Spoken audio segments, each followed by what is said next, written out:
Luego de su llegada a Buenos Aires en 1812, San Martín comenzó a perfilarse como uno de los mayores impulsores de la independencia de América.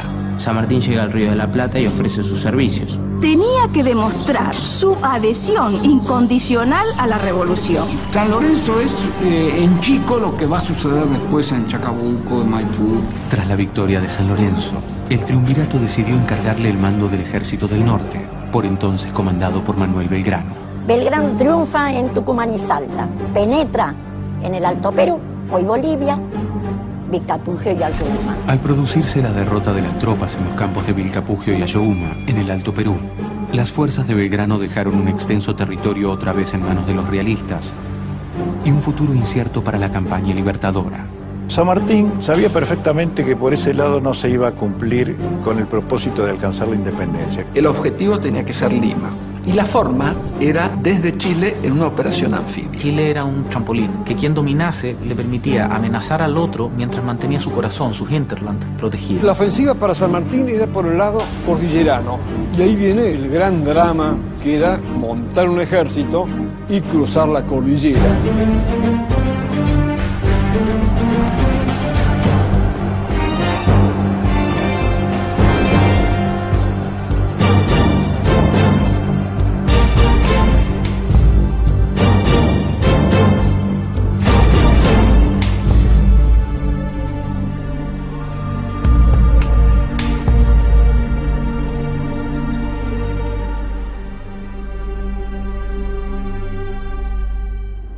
Hacia fines de 1813, luego de producirse la derrota de las tropas en los campos de Vilcapugio y Ayohuma, el triunvirato pone a San Martín al frente del Ejército del Norte, por entonces comandado por Manuel Belgrano. Cuando se encuentran San Martín y Belgrano, naturalmente se entienden, porque eran personas igualmente subordinadas, disciplinadas, y que tenían un objetivo superior, que era el triunfo de la causa de la libertad.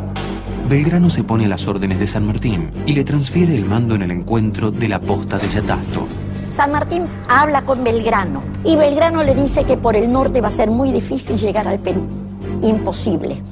Y entonces allí es donde San Martín organiza perfectamente su plan continental.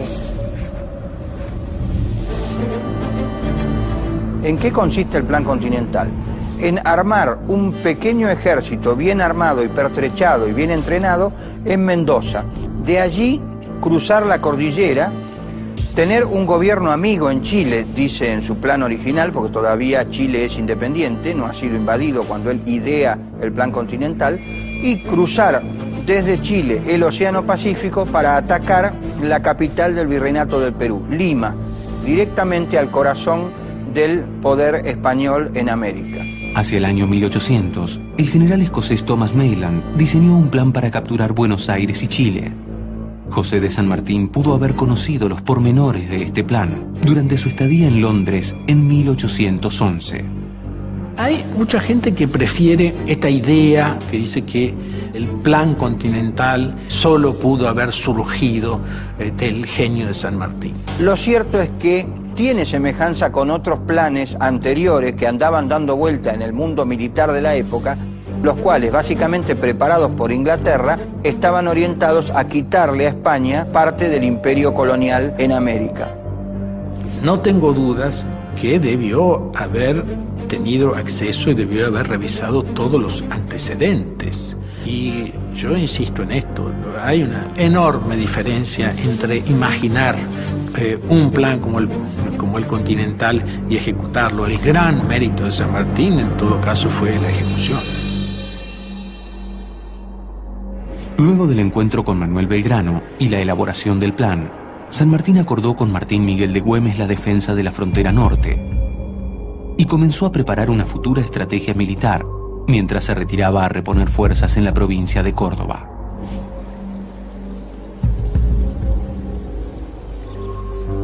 Él se retira del norte alegando que está enfermo.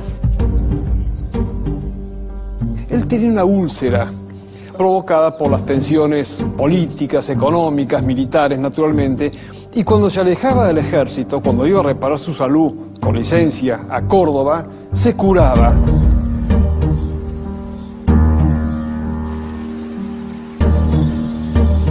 algunos historiadores han discutido si en realidad fue un ardid o realmente fue una manifestación de esos problemas de salud que tenía San Martín. En realidad sí está documentado que es uno de los tantos episodios de su enfermedad y que encontró en el clima de Córdoba y en esos meses de descanso la fuerza para encarar todo el proceso que vendría después, que también le insumió muchísimo esfuerzo y mucho costo a su salud.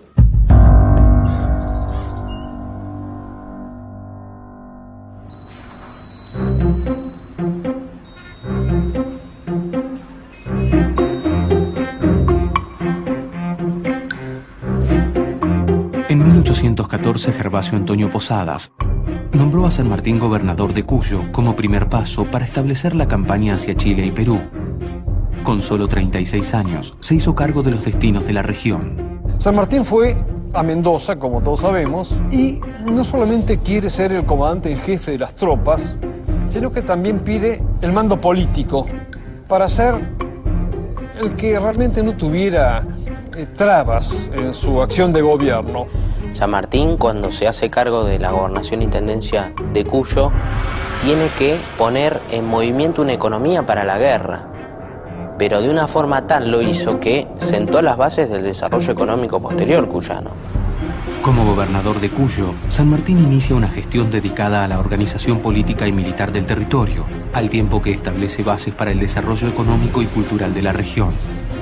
Impulsa la industria vitivinícola, la enseñanza, el comercio y las artes, regularizando también la administración de justicia y la recaudación fiscal.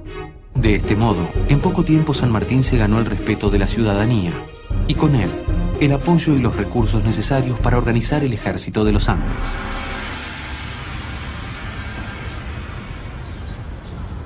El arribo de San Martín a Mendoza es casi simultáneo a la noticia de la derrota del bastión chileno en Rancagua. Desde 1810, Chile se encontraba bajo el mando de un gobierno patriota. Las diferencias entre sus principales caudillos, José Miguel Carrera y Bernardo O'Higgins, impiden el sostenimiento del poder patriota y las fuerzas de O'Higgins son derrotadas en octubre de 1814 en la batalla de Rancagua. Se sospecha de que por estas diferencias que ellos sostenían, es probable que eso haya sido la causa de que O'Higgins terminara perdiendo la batalla y Chile se perdiera en ese momento, volviera a establecerse el régimen español absolutista y los chilenos debieron emigrar a Mendoza. Huyendo de los realistas, un contingente de 500 familias patriotas atraviesa la cordillera liderados por Bernardo O'Higgins, quien ofrece sus servicios a San Martín y participa en la creación del Ejército de los Andes. O sea que el plan de San Martín, que había sido cruzar la cordillera para llegar a un país aliado, había fracasado. Y eso alteró las previsiones y dilató 2 años, hasta 1816-17, el cruce de la cordillera. Ya no era ir a un país amigo, era un país dominado por los enemigos. 1814. En el mes de noviembre, San Martín crea el batallón número 11 de infantería, a lo que suma 2 compañías procedentes de Buenos Aires. 1815. En enero, la llegada al poder de Carlos María de Alvear frena el apoyo de Buenos Aires, y los 400 hombres de que dispone hasta el momento no alcanzan para cubrir las expectativas de la empresa que San Martín se propone. El reclutamiento de hombres fue realmente intenso. Hay una frase maravillosa de Tomás Guido que le dice: haremos soldados de cualquier bicho, ¿no? Como diciendo, aquí hay que transformar soldados y para hacerlos es necesario invertir en ellos. Esa inversión se traducía en obtener recursos para equiparlos y también para surtirlos de un ingrediente que va a ser fundamental, que va a ser el salario. La falta de fondos para contratar soldados profesionales obliga a San Martín a reclutar tropas por la fuerza. Uno tiene que tener presente distintos aspectos: la adhesión personal a partir de convicciones o defensa de intereses, pero por otro lado el reclutamiento obligatorio, la leva. La leva consistía en el reclutamiento forzoso, implicando la incorporación al ejército de todos aquellos considerados marginales, vagos, desertores y aquellos que todavía conservaban su condición de esclavos. La subida del tono y el endurecimiento va paralelo a la formación del ejército. A fines de 1816, aquel que no se presente será directamente sorteado o directamente castigado con 5 años en la fuerza de línea. Es decir, el que no vaya voluntariamente a formar las milicias directamente pasa 5 años a la fuerza de línea. Ahí San Martín tiene una política de, por momentos, de fuerte coacción y por momentos de búsqueda de adhesión. Como todo gobierno exitoso, tiene una mezcla de coerción y de consenso, y ahí se ve la habilidad política del que la lleva adelante. 1814. Fernando VII vuelve al trono de España y restaura el sistema absolutista. 1815. En junio se produce la derrota definitiva de las fuerzas napoleónicas en la batalla de Waterloo. 1815. Al finalizar el año, la corona española ha logrado sofocar los movimientos insurgentes en México y Nueva Granada. Solo el sur del continente permanece libre. Paralelamente a la formación del Ejército de los Andes, se estaba desarrollando en Tucumán un episodio sumamente importante y en el que San Martín tenía un gran interés, que era el Congreso General Constituyente. Cuando San Martín envía diputados de su provincia al Congreso que se reúne en Tucumán, la directiva que les da es la declaración de la independencia. Él necesitaba partir de un Estado independiente para dar la independencia a otro Estado. Si no, como iba a Chile, decir, les traigo la independencia, le podían contestar, y si todavía no son independientes ustedes. En el mes de julio, en Tucumán, el Congreso declara la independencia de las Provincias Unidas, una medida imprescindible para la concreción de la campaña hacia Chile. El apoyo definitivo para el Ejército Libertador llegaría de la mano del director supremo Juan Martín de Pueyrredón. Pueyrredón le da todo a San Martín, todo. Hay una correspondencia interesantísima, sabrosa, muy conocida. San Martín siempre se queja que le faltan recursos. Aquella insistencia constante de San Martín pidiéndole cosas a Pueyrredón se exterioriza en aquella célebre carta en que le dice: van los clarines, van los tambores, van los fusiles, van los cañones, va el diablo, va todo. Si usted sigue así, terminaré colgado en uno de los tirantes del fuerte. Con la reestructuración de la tropa, la creación de escuadrones auxiliares y el apoyo irrestricto del gobierno de Buenos Aires, la fuerza expedicionaria estaba casi completa. Esto significaba para San Martín la concreción de un gran anhelo, pero implicaba también la certeza de que pronto se alejaría de su familia. Sin duda, esta época de Remedios y José en Mendoza fue la más feliz del matrimonio, porque fue el tiempo que vivieron más juntos. Ella lo acompañaba siempre. Remedios insistía en que quería cruzar la cordillera, así que ella alguna capacidad tenía. Lo que no tenía era salud. El nacimiento de su hija Mercedes, única hija del matrimonio, será un nuevo motivo de festejo que opacará momentáneamente los problemas de salud de Remedios. La felicidad que le ofrece la vida familiar se une al clima de gesta que vive la ciudad ante la inminencia de la expedición a Chile. A fines del 16, San Martín pide una bandera que identificara especialmente al Ejército de los Andes. Y en una Navidad de 1816 pide a las señoras que están presentes que le borden una bandera. Efectivamente lo hacen, la confeccionan y la bordan, y le ponen el escudo de las Provincias Unidas. Creada según el diseño del propio general, la bandera del Ejército de los Andes reflejaba el ideal sanmartiniano: libertad, igualdad y fraternidad, herencia de la Revolución Francesa, laureles simbolizando la gloria y un elemento propio y distintivo, las montañas de América, cuya extensión se proponía liberar. La dedicación y el cuidado con que fue confeccionada se advierte en los detalles. Los ojos del sol fueron adornados con perlas de un collar de remedios de Escalada. No solamente las damas mendocinas, como se dice, encabezadas por doña Remedios de Escalada, dieron sus alhajas, sino que hubo una donación de todo lo que se tenía, y ese sentimiento, ese espíritu de estar en una comunidad que se estaba formando gracias al esfuerzo de todos, se trasladaba a los soldados en el valor del combate.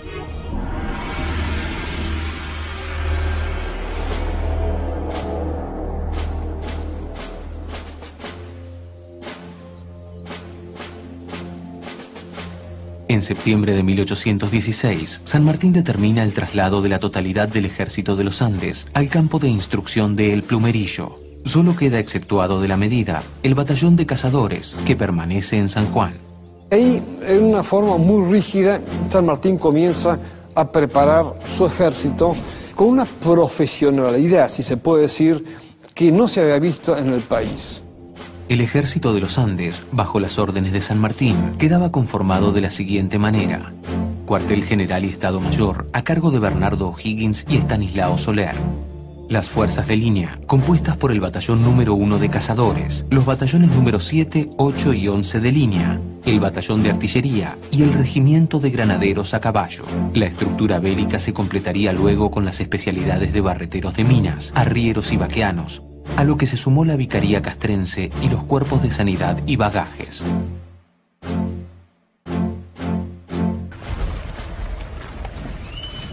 San Martín creía que con 4.000 hombres podía cruzar los Andes. En Chile, el presidente Marcó Pont tenía el doble de tropas de San Martín. Lo que pasa es que Marcó Pont no sabía por qué punto se iba a cruzar la cordillera. La estrategia de San Martín para equilibrar sus fuerzas con las del adversario se inició preparando el terreno para la invasión, un plan de espionaje y tácticas de encubrimiento, conocido como la Guerra de Zapa. La Guerra de Zapa tiene que ver con hacer incursiones por la cordillera, sobre todo orientadas a ¿qué? A disminuir los posibles o eventuales apoyos que podían dar las poblaciones a el ejército realista. En este contexto juega un rol muy trascendente Manuel Rodríguez. Manuel Rodríguez había sido enviado por San Martín como su jefe de inteligencia acá a Chile y al mismo tiempo para hacer una activa guerra de Zapa, vale decir, desorganizar las fuerzas realistas de forma tal de que no pudieran concentrar el total de sus medios en el punto del cruce. Y es sabido que engañaba a Marcó Pont, como por ejemplo el famoso parlamento que tuvo con las tribus pehuenches en el sur. En el 16 San Martín necesita que los indios participen en esta estrategia. ¿De qué manera? Haciendo difundir la noticia falsa de que todo el ejército iba a ir por el sur. Porque de ese modo Marcó Pont distribuía tropas a lo largo de la cordillera hacia el sur y dejaba más desguarnecida Santiago, que era el objetivo de las dos columnas principales. La actividad de espionaje es un recurso que San Martín utiliza para asegurarse la victoria y a partir de esto, y según él mismo decía, economizar el recurso que él consideraba más valioso, que era la vida. San Martín no libró muchas batallas, pero fueron decisivas las que libró. El 5 de enero de 1817, la bandera es jurada solemnemente en la catedral. Y también San Martín convierte como patrona de su ejército a la Virgen del Carmen de Cuyo, a la cual le entrega su bastón de mando y encomienda la protección del ejército próximo a partir.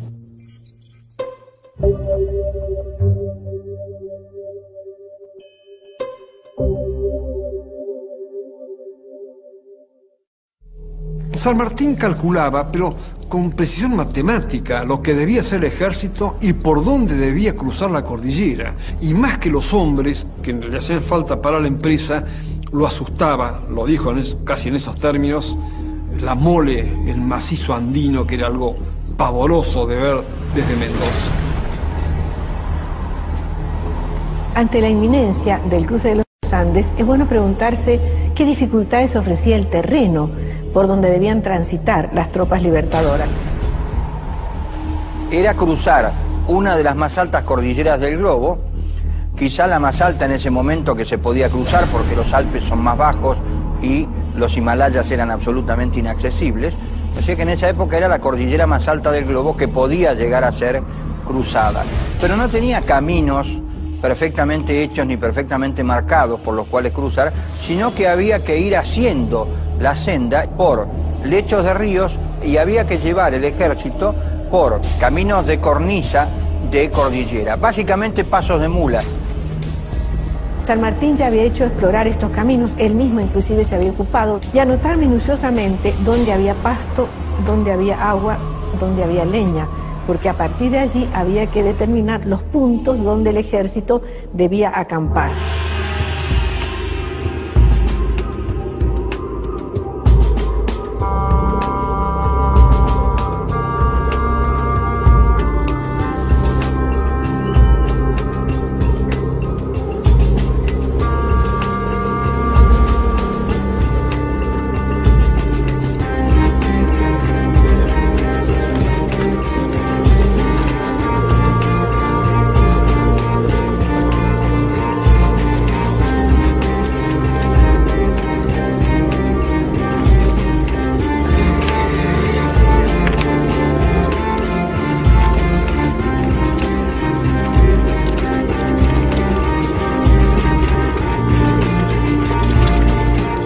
problema es las alturas que tiene que superar. La cordillera frontal y la cordillera del límite en Mendoza y San Juan son la parte más alta. Había que hacerlo en el mes de enero. Ya en el mes de marzo, abril comienzan las nevadas y ya prácticamente en abril se cierran los caminos cordilleranos. Cosas había que tenerlas en cuenta en cuanto al territorio y al tiempo de cruzar la cordillera. Pero estaban los otros problemas, el que afecta a los hombres.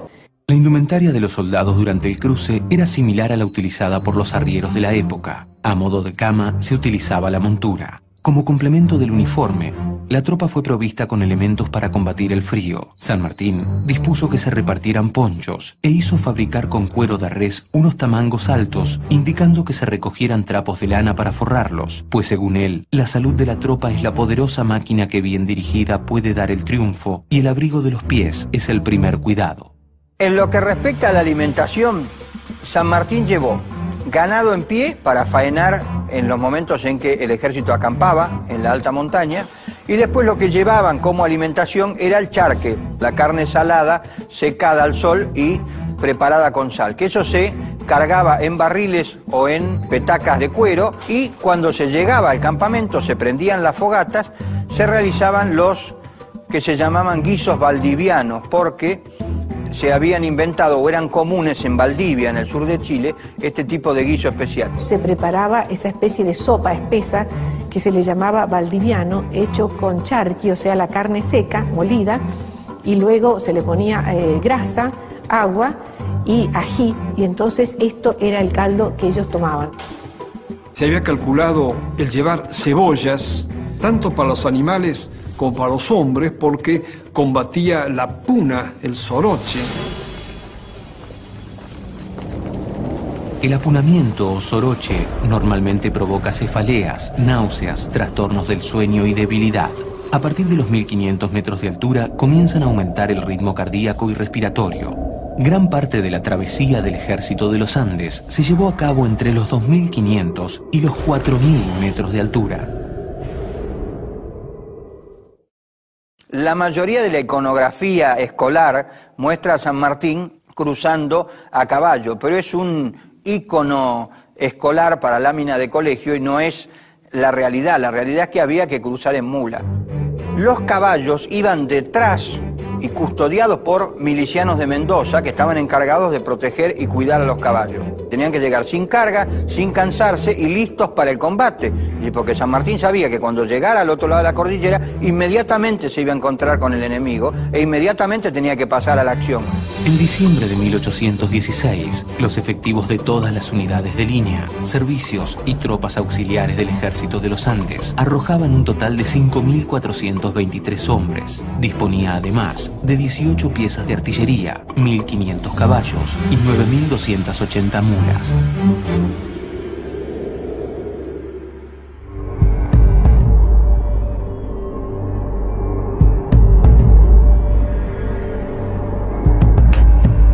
Finalmente, para enero de 1817, San Martín estuvo en condiciones de iniciar el cruce de los Andes. Uno analiza la preparación y se da cuenta cómo no omitió detalle, es decir, es la obra de un gran organizador militar. ¿Cuándo comienza esta epopeya sanmartiniana que es el cruce de los Andes? Las columnas inician su marcha el día 9 de enero. Normalmente nosotros festejamos acá en Mendoza el 18, pero el 18 era partida de la columna de las Heras. Ya habían comenzado a salir antes. El 9 de enero de 1817 se inició el cruce de los Andes con la partida de la columna liderada por Juan Manuel Cabot. El día 14 salió la columna de Ramón Freire, con dirección sur. 4 días después, la columna de Gregorio Las Heras se puso en marcha, seguida por el contingente de artillería a cargo de Fray Luis Beltrán. Entre el 20 y hasta el 24 de enero, en forma escalonada, se puso en movimiento la columna principal. Finalmente, el día 25, San Martín se despidió de Mendoza para incorporarse a la marcha. El 25 en la madrugada sale San Martín de la ciudad de Mendoza, luego de haber enviado una nota muy linda, muy conceptuosa al Cabildo, despidiéndose de los habitantes de Mendoza para incorporarse a esa columna.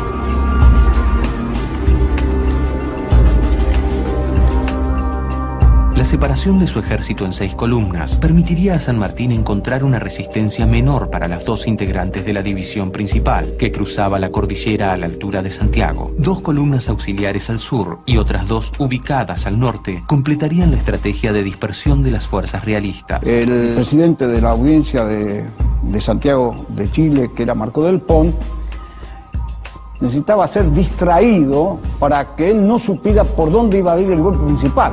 Entonces San Martín inventó un plan con 6 columnas, 2 al norte, 2 al sur y 2 en el centro, una por Los Patos y otra por Uspallata. San Martín divide su grueso en 2 columnas. La de Uspallata, más al sur, la va a mandar el coronel Juan Gregorio de las Heras. Y por el paso de Los Patos, más al norte de Uspallata, mandaba este cuerpo el general Miguel Estanislao Soler, su jefe de Estado Mayor, llevando como retaguardia, refuerzo, al brigadier chileno Bernardo O'Higgins. Trabajó con 2 columnas principales hacia el Valle de Aconcagua, por Los Patos y por Uspallata, pero generó columnas auxiliares cuya misión específica era ayudar a que las fuerzas realistas no pudieran saber el punto exacto por donde venía el grueso del ejército. Estas columnas auxiliares del norte y del sur tenían objetivos muy concretos. Coquimbo y La Serena, Copiapó por el norte, y en el sur era la ciudad de Talca y San Gabriel, que son más o menos cercanos. De este modo se caía de sorpresa sobre estos lugares y el factor sorpresa era fundamental para lograr la batalla decisiva que San Martín sabía que iba a ocurrir poco después del cruce.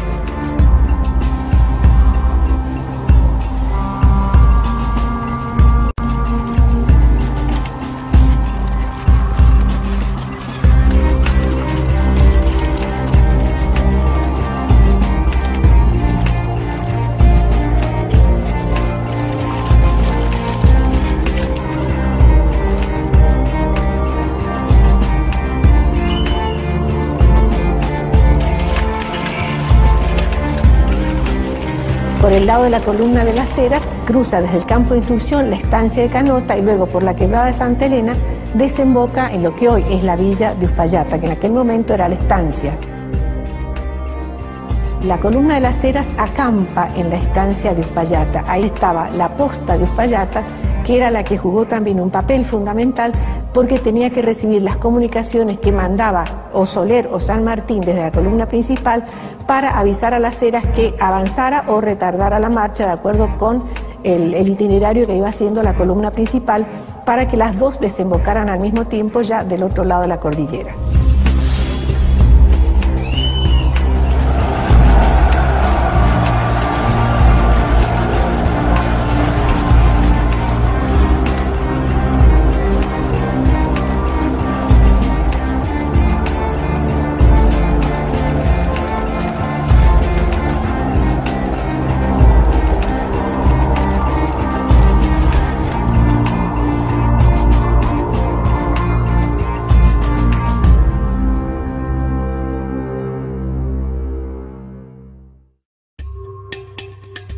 El avance de las columnas principales se inició por el norte de Mendoza, atravesando las Higueras, las Cuevas y Yalguarás. Ya en la provincia de San Juan, estableció su cuartel general en la estancia Manantiales.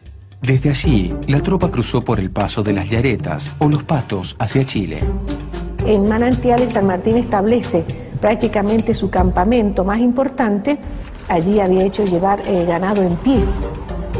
Hay que pensar que los campamentos duraban un día, al día siguiente emprendían la marcha, de manera que era dormir a la intemperie usando el recado de la mula, de la cabalgadura, como almohada y tapándose con las mantas que tenían que llevar o con el propio capote que llevaban como parte de su uniforme.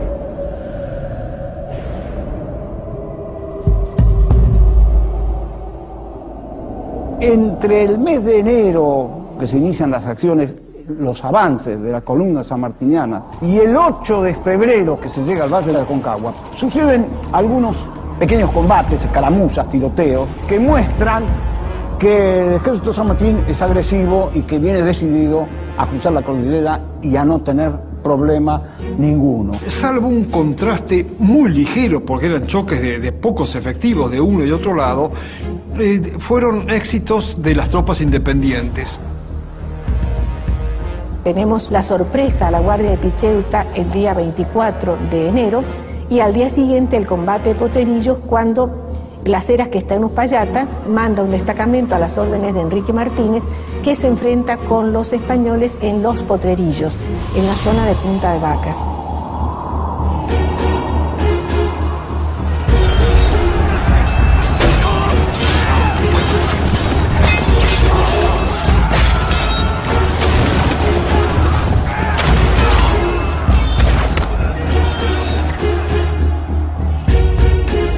Para San Martín, la liberación del territorio chileno era una empresa claramente amenazada por dos obstáculos: las tropas realistas, que esperarían al ejército una vez atravesada la cordillera, y la propia naturaleza, cuyos accidentes principales diezmarían la fuerza de las tropas patriotas. Un tramo dificilísimo para la columna principal fue, por ejemplo, ascender el Espinacito, la cordillera del Espinacito en San Juan.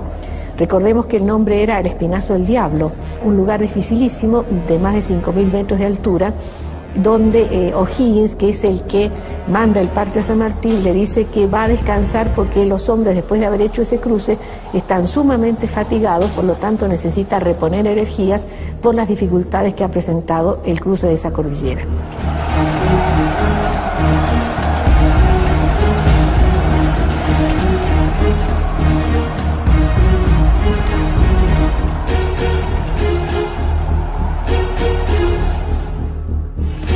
La columna de Cabot atravesó San Juan, donde integró a sus fuerzas a una partida de milicianos y franqueó el paso de Guana. Luego de promover la insurrección en la región, el 15 de febrero entraba triunfante en Coquimbo. Por el extremo norte, el ejército de Manuel Belgrano destacó un contingente de milicianos e infantes, dirigidos por Celada y Dávila. Atravesando el paso de Comecaballos, sorprendieron a la avanzada realista y el 13 de febrero tomaban Copiapó. El capitán Lemos, junto a un pequeño grupo, alcanzó la guardia de San Gabriel sin encontrar resistencia. El coronel Freire, por su parte, atravesó el paso de Planchón y arribó a Talca, sublevando las poblaciones del sur. La columna Las Heras, luego de acampar en Uspallata, libró acciones en Picheuta y Potrerillos y atravesó el cordón limítrofe el día 1 de febrero, librando un combate en Guardia Vieja. La división principal del ejército, liderada por San Martín, cruzó la cordillera el 2 de febrero y encontró al enemigo en Achupallas y Las Coimas. Una semana después, las dos fracciones unificaron sus fuerzas en el campamento de Curimón.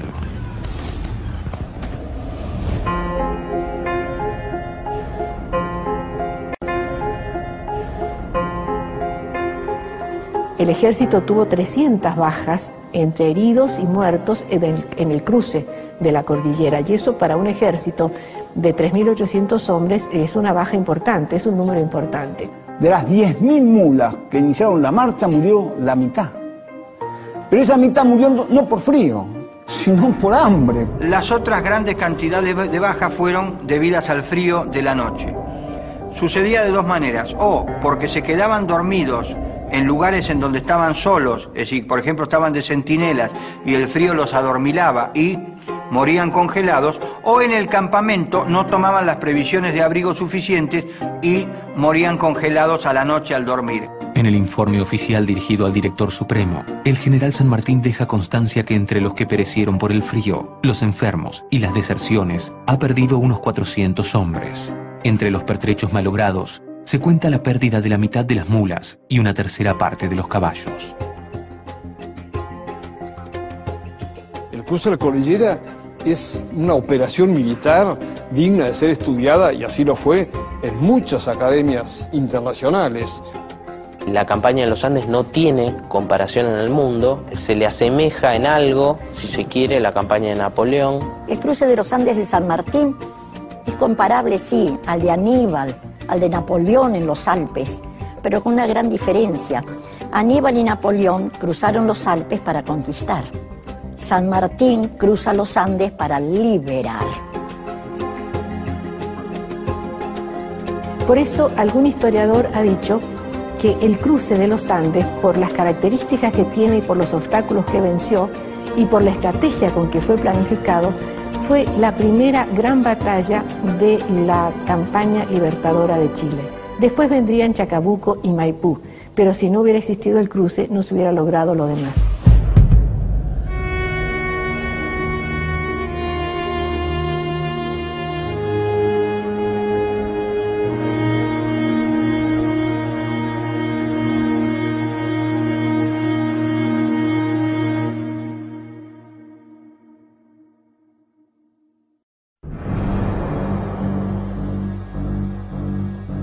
Cuando Marcó del Pon, la autoridad realista en Chile, advierte que el grueso del ejército pasa por Los Patos, ya es tarde.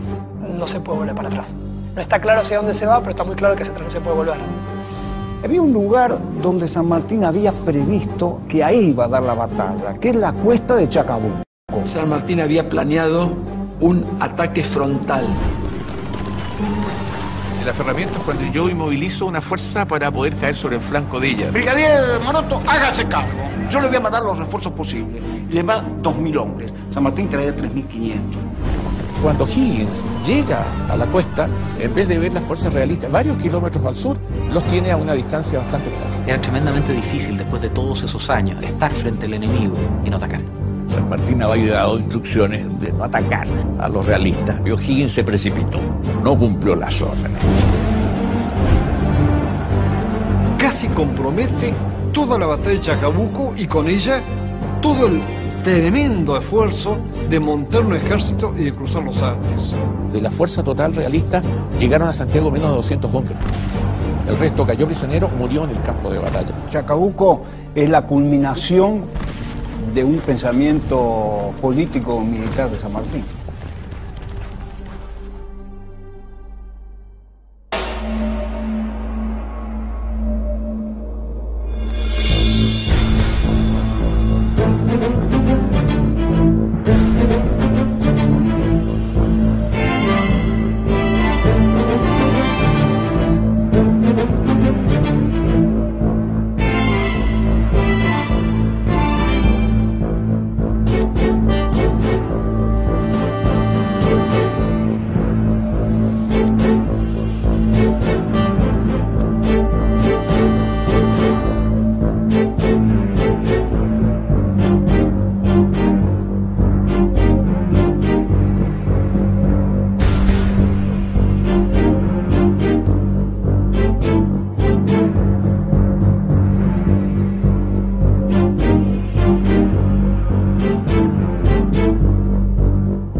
Llegar al Perú, imposible. Y entonces allí es donde San Martín organiza perfectamente su plan continental. ¿En qué consiste el plan continental? En armar un pequeño ejército bien armado y pertrechado y bien entrenado en Mendoza. De allí cruzar la cordillera, tener un gobierno amigo en Chile, dice en su plan original, porque todavía Chile es independiente, no ha sido invadido cuando él idea el plan continental, y cruzar desde Chile el Océano Pacífico para atacar la capital del Virreinato del Perú, Lima, directamente al corazón del poder español en América. Hacia el año 1800, el general escocés Thomas Mayland diseñó un plan para hacer los campos de Vilcapugio y Ayohuma, en el Alto Perú. Las fuerzas de Belgrano dejaron un extenso territorio otra vez en manos de los realistas y un futuro incierto para la campaña libertadora. San Martín sabía perfectamente que por ese lado no se iba a cumplir con el propósito de alcanzar la independencia. El objetivo tenía que ser Lima. Y la forma era desde Chile en una operación anfibia. Chile era un trampolín, que quien dominase le permitía amenazar al otro mientras mantenía su corazón, su hinterland, protegido. La ofensiva para San Martín era por el lado cordillerano. Y ahí viene el gran drama, que era montar un ejército y cruzar la cordillera.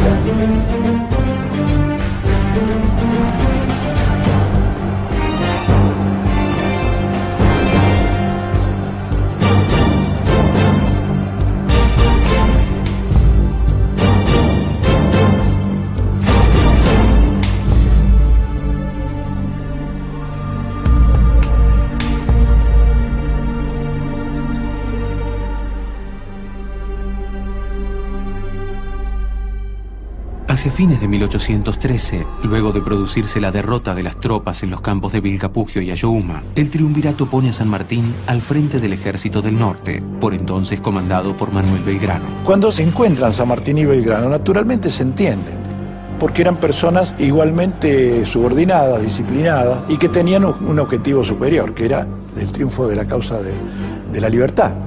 Belgrano se pone a las órdenes de San Martín y le transfiere el mando en el encuentro de la posta de Yatasto. San Martín habla con Belgrano y Belgrano le dice que por el norte va a ser muy difícil llegar.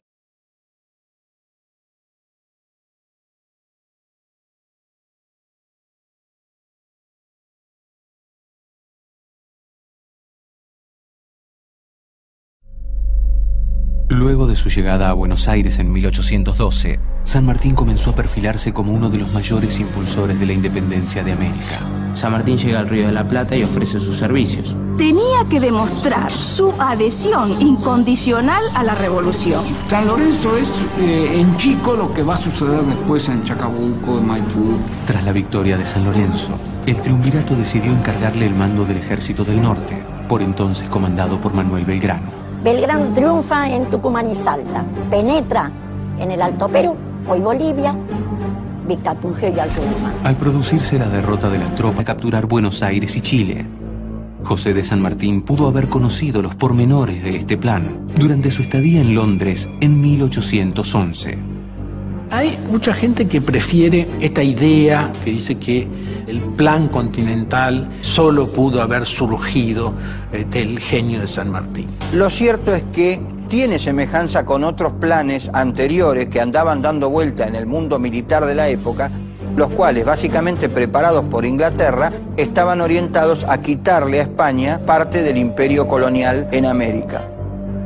No tengo dudas que debió haber tenido acceso y debió haber revisado todos los antecedentes. Y yo insisto en esto, hay una enorme diferencia entre imaginar un plan como el